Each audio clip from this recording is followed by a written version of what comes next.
by Rama Films.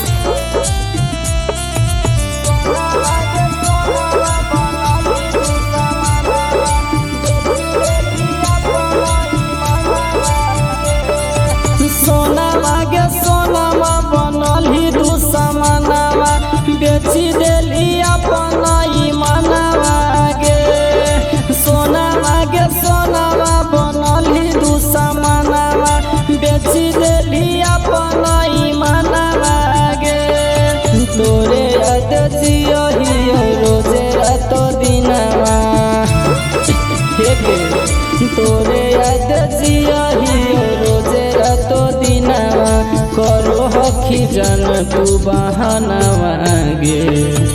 सोनावा गे सोनावा बनली दू समानवा बेची देली अपन ईमानवा गे। सोनावा गे सोनावा बनली दू समानवा बेची देली अपन ईमानवा गे।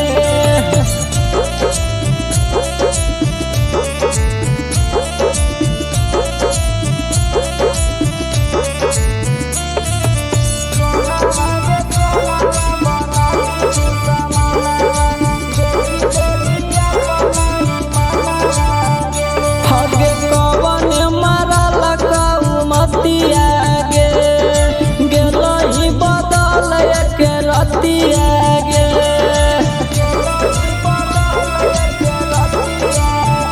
हगे मनली नहीं पतिया होतौ दूर गतिया कैली बदनाम अपन जतिया गे।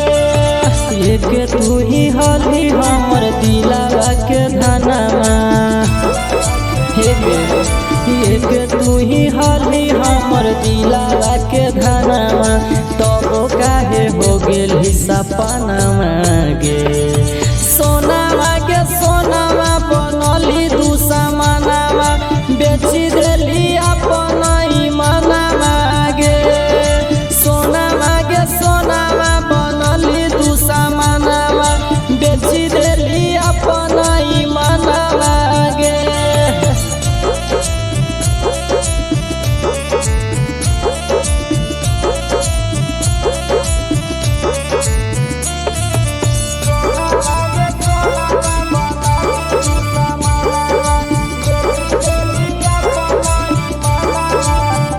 हगे देखली तू नोटावा के गडिया गे। करी लेली ओकर से सदिया गे हे गे। हगे जब मन होल तब खूब यूज कैली फेंकी देली कागज जैसे रदिया गे। याद पड़ी गेलो तोरा दिहल जखमवा हे गे। याद पड़ी गेलो तोरा दिहल जखमवा सुनियो जब आशीष के गानवा गे।